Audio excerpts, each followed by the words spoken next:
Shalom dalam kasih anugerah Tuhan Yesus. Di hari-hari di mana banyak nubuatan, banyak pesan-pesan hamba-hamba Tuhan, kita hidup di hari-hari di mana Kristus akan menyatakan kemuliaannya. Dan hari ini saya ingin menyampaikan satu pesan Tuhan yang saya dapatkan secara pribadi dari hasil perenungan saya, dan tidak mau mengambil sebuah kesempatan dalam situasi yang saat ini membuat sahabat-sahabat Andri panik. Tapi pesan ini sebenarnya saya tujukan, saya arahkan kepada tim pemuritan yang saya dan istri jalani, supaya generasi Yesus di akhir zaman ini menjadi generasi yang membawa kemuliaan Tuhan, hatinya bersih, tidak memiliki kepahitan, tidak memiliki kekecewaan, tidak memiliki iri hati, tidak ada kelicikan, tidak ada dendam, tetapi yang ada adalah bagaimana hidupnya mau berkenan di hadapan Tuhan. Sebab kita tahu hari-hari ini kita ada di sebuah situasi, bukan hanya di bangsa kita, bukan hanya di kota kita, tapi secara global. Apa yang sedang terjadi secara global ini jelas ada pesan Tuhan tentunya di dalamnya.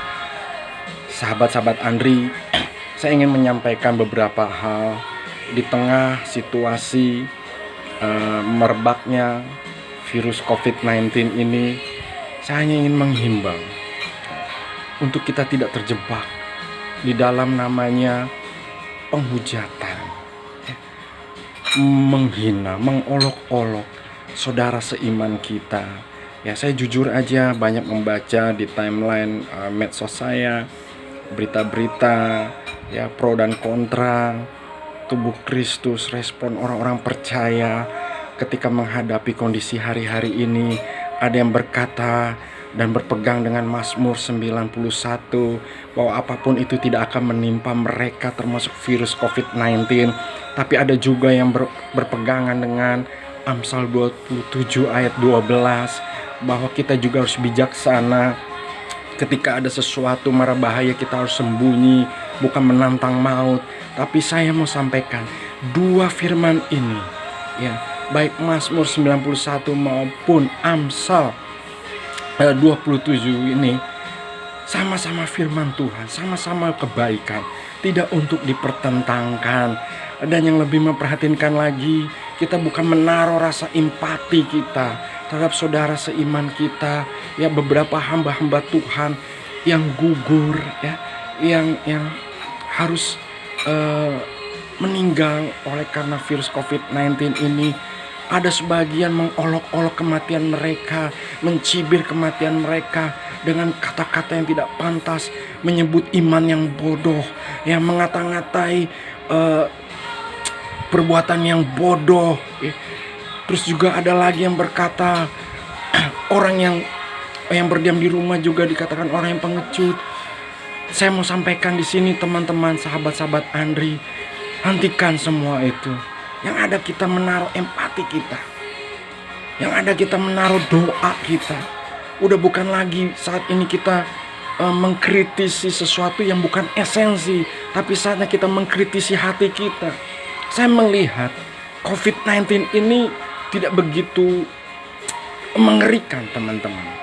Walaupun hal ini sedang terjadi, banyak kematian di sana sini. Yang saya maksudkan mengerikan itu apa? Hal sesuatu yang bisa membuat kita lebih berbahaya dampaknya. Yang saya lihat di sini adalah hati manusia, teman-teman. COVID-19 ini bicara sebenarnya respon hati kita. Ketika ejekan, perkataan yang tidak benar, mengolok-olok saudara seiman kita, sebenarnya yang bersoal ini bukan COVID-19-nya, tapi hati kita. Hati kita, teman-teman. Saya mau coba menggali dari sisi perenungan saya. Mungkin perenungan saya bisa salah, tapi sekali lagi saya selalu membangun perenungan ini dengan Tuhan. Firman yang saya baca, Alkitab yang saya pegang, yang dari kecil diajarkan oleh orang tua saya. Ya. Saya percaya itu adalah kebenaran yang hakiki.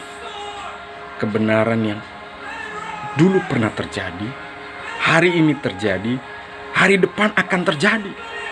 Ya, itu firman bagi saya, itu Alkitab yang saya percaya. Ya. Saya mau angkat sedikit tentang iman.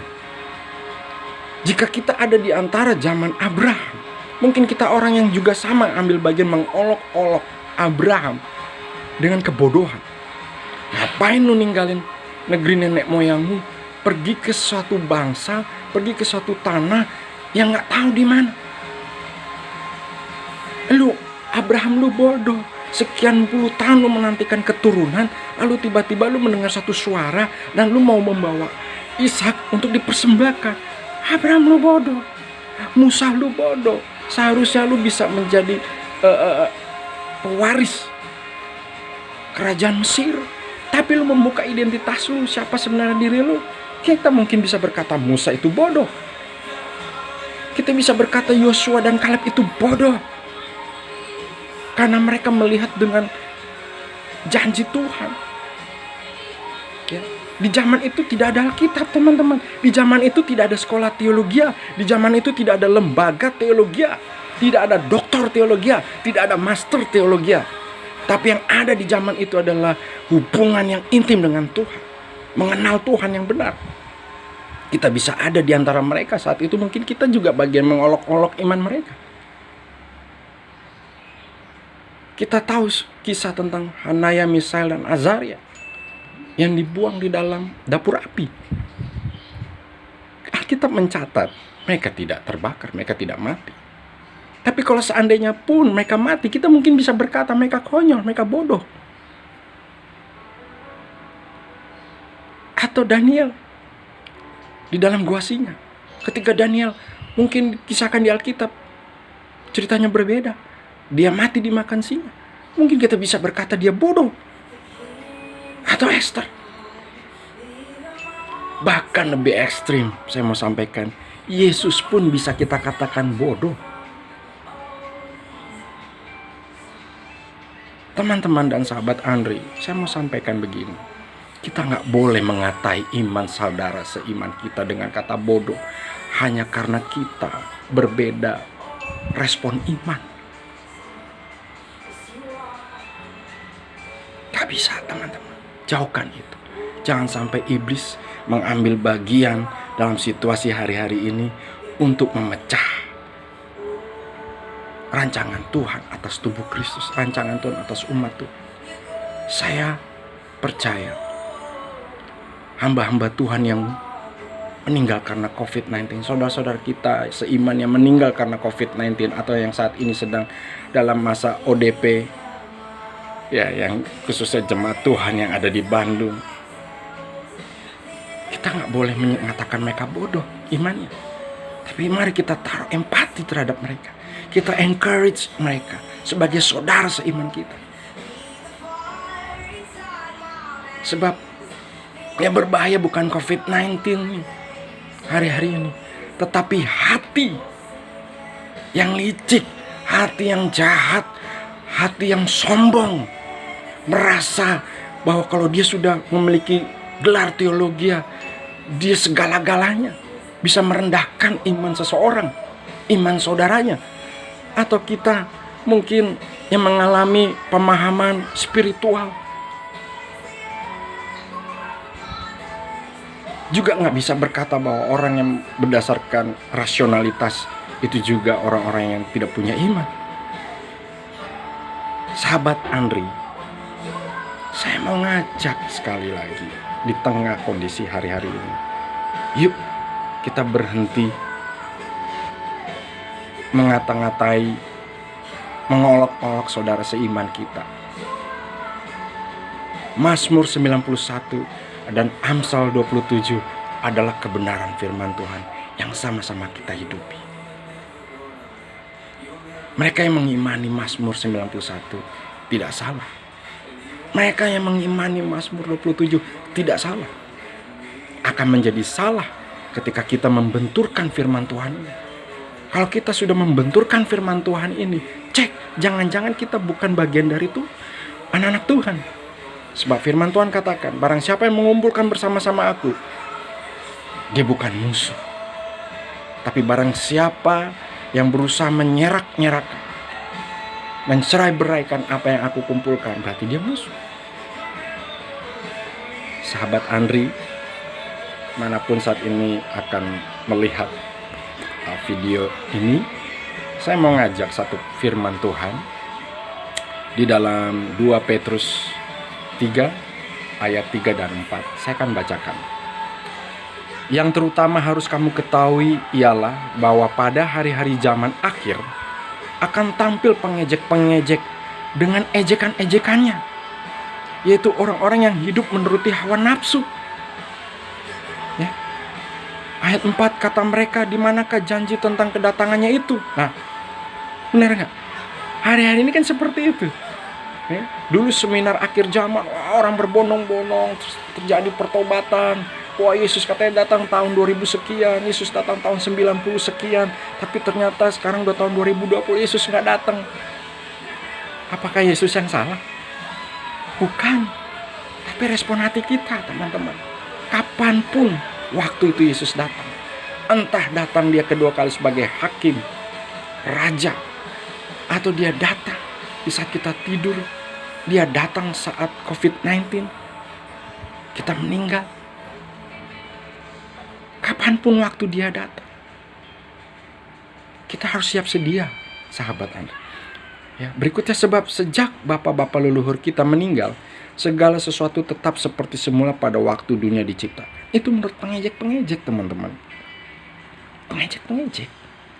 Jadi Rasul Petrus menyampaikan kepada kita bahwa hari-hari zaman akhir nanti akan tampil pengejek-pengejek. Kalau mau saya jujur, saya orang luka loh. Saya orang luka oleh gereja. Saya orang yang paling banyak dimanfaatin oleh gereja. Ya. Dikhianatin oleh tim pelayanan.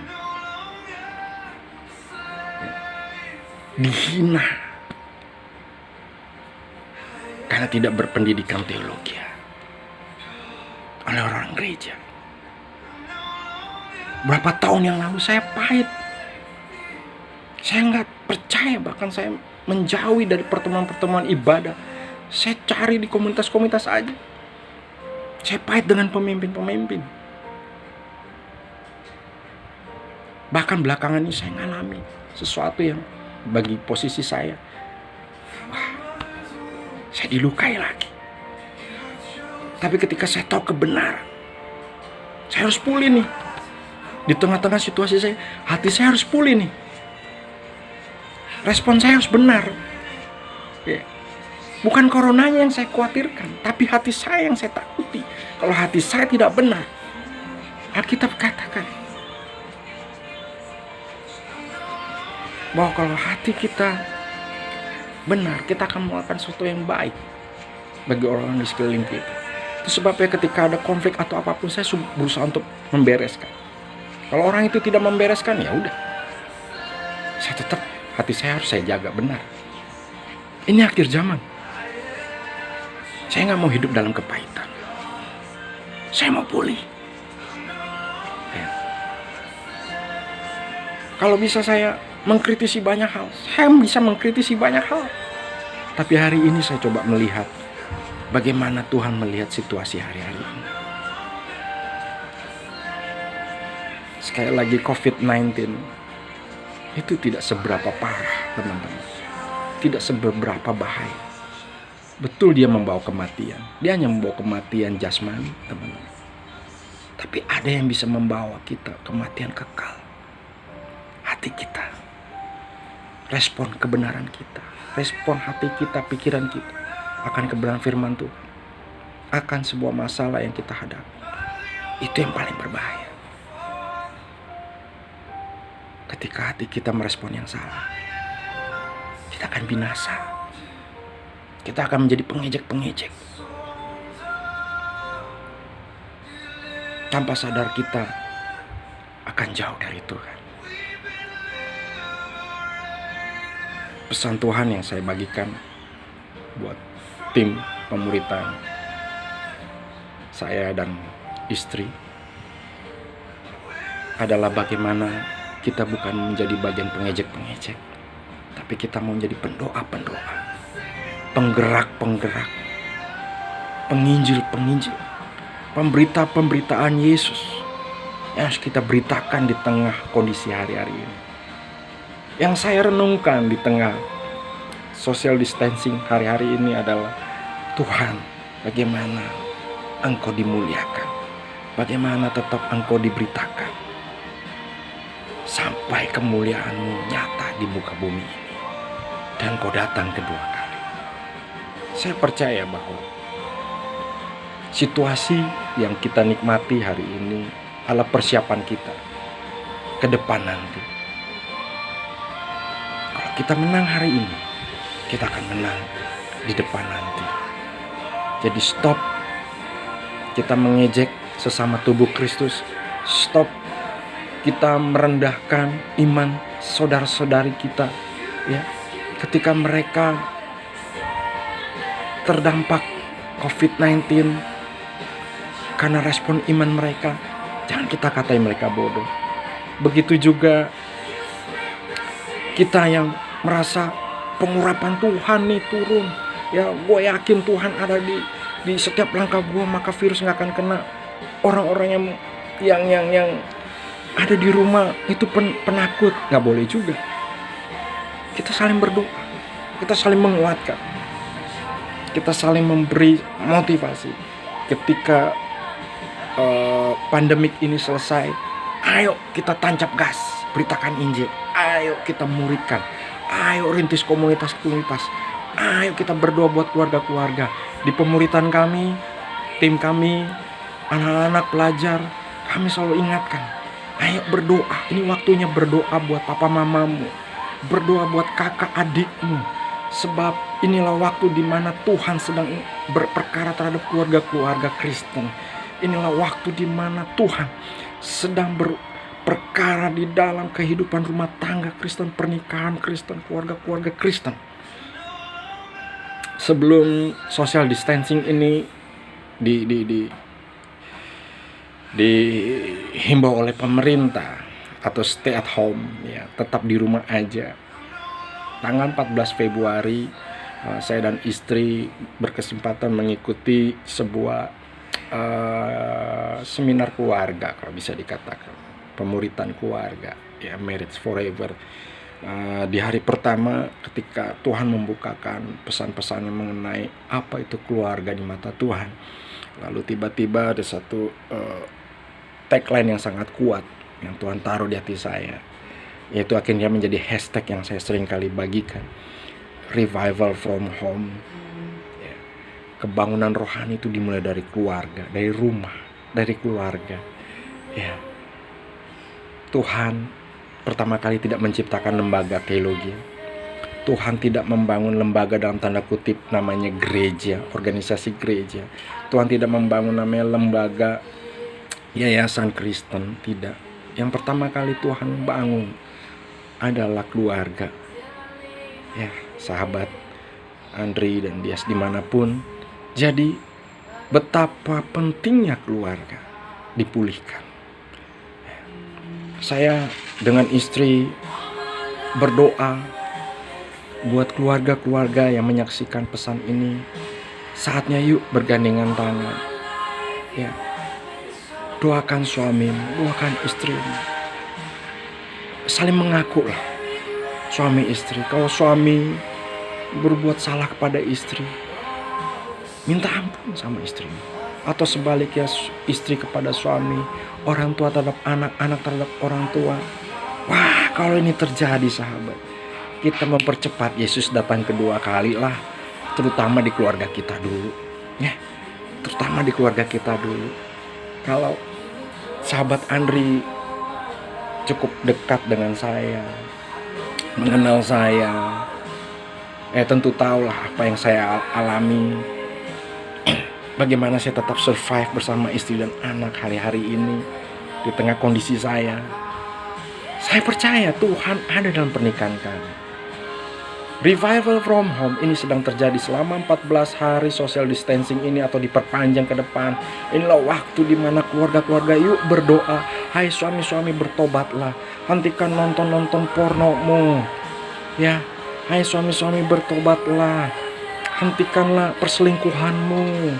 Ya, jika ada wanita selingkuhanmu, dia mau bersamamu, itu bukan karena ketampananmu, itu bukan karena jabatanmu, itu bukan karena kehebatan ceritamu, ya, kemampuanmu.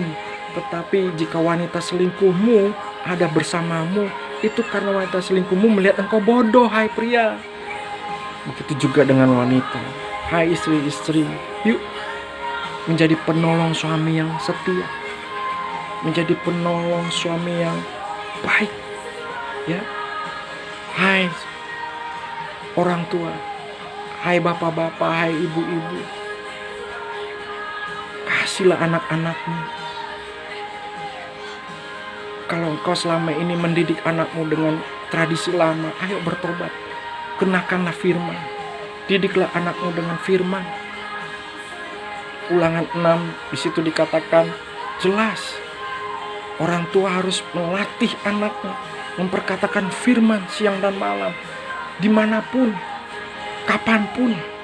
Saya bersama istri ketika pesan revival from home, saya terima. Saya bilang sama istri saya, setiap hari, 7 hari dalam seminggu, setiap jam 19.00 sampai 21.00, bahkan sampai jam 22.00, kita nggak pegang gadget.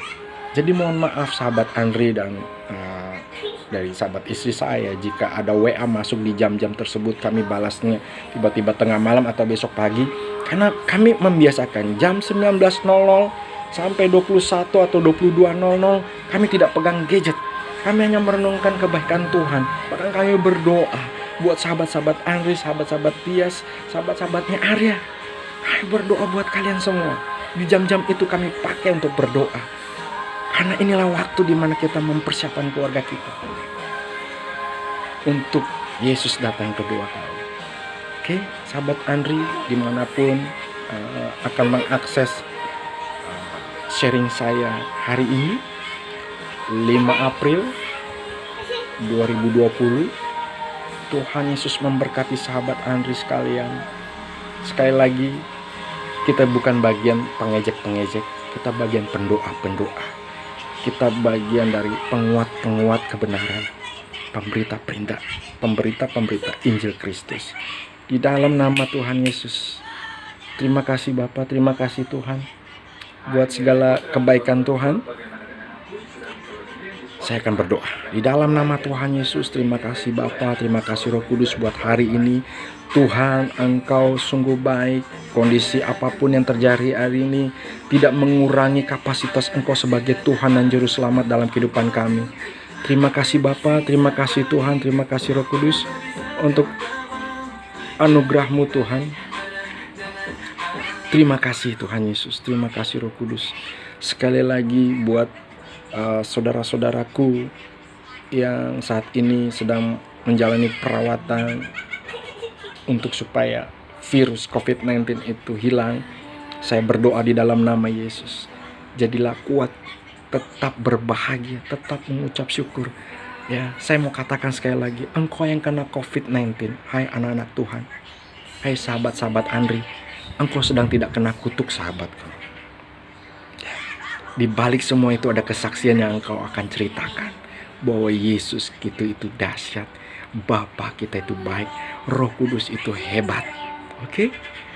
Saya berdoa juga buat keluarga-keluarga hamba-hamba Tuhan yang meninggal karena COVID-19, diberikan kekuatan penghiburan, sidang jemaatnya dikuatkan, diteguhkan di dalam nama Yesus hari demi hari. Untuk sahabat-sahabat Andri, hamba-hamba Tuhan, sahabat-sahabatku yang menjadi hamba-hamba Tuhan, gembala-gembala sidang, pembina-pembina, pemurid-pemurid, di dalam nama Yesus diberikan kekuatan, hikmat dan pewahyuan, kebijaksanaan dalam menuntun dan mengembalakan umat Tuhan untuk membawa menjadi serupa seperti Kristus dan menjadi bagian tubuh Kristus yang indah. Di dalam nama Yesus, aku berdoa juga buat orang-orang yang menyakitiku. Saya melepaskan pengampunan buat kalian semua. Di dalam nama Yesus. Yuk mari kita bereskan hati kita. Yuk mari kita bereskan pikiran kita. Yuk mari kita bereskan tujuan panggilan hidup kita. Sehingga kita membawa Yesus di tengah dunia ini semakin terlihat jelas. Di dalam nama Yesus. Saya juga berdoa buat para pemimpin-pemimpin rohani kami di gereja lokal kami. Tuhan berkati supaya semakin hari semakin luar biasa pewahyuan, pengajaran untuk kita bertumbuh bersama di dalam Kristus. Untuk anak-anak pembinaan kami di dalam pembinaan Andri dan Dias di Forward Community, baik forward dewasa maupun forward junior, di dalam nama Yesus Tuhan berkati kalian semua. Ya, yang masih sekolah, yang menjadi pelajar-pelajar, tetaplah belajar, berprestasi, karena berprestasi dengan benar, engkau sedang membawa Yesus di sekolah-sekolah. Engkau sedang membawa Yesus di keluargamu. Berdoa buat papa mamamu, berdoa buat adik kakakmu. Jauhkanlah perselisihan, jauhkanlah pertengkaran di dalam nama Yesus Kristus Tuhan. Kita juga berdoa buat pemimpin kita, Bapak Presiden Joko Widodo dan jajarannya dalam nama Yesus, untuk diberikan hikmat, kebijaksanaan, dilindungi dari niat-niat orang jahat, orang-orang yang berkhianat atas negeri ini, dijauhkan di dalam nama Yesus Kristus Tuhan. Terima kasih Bapa, terima kasih Tuhan, terima kasih Roh Kudus. Sekali lagi, hashtag hari ini, Revival from Home, Jesus Generation. Forward the Gospel, forward His words. You are blessing man. You are the blessing one. Haleluya, haleluya. Di dalam nama Tuhan Yesus. Di dalam nama Tuhan Yesus. Di dalam nama Tuhan Yesus. Maranatha Tuhan Yesus. Datanglah Tuhan Yesus. Haleluya, haleluya, haleluya.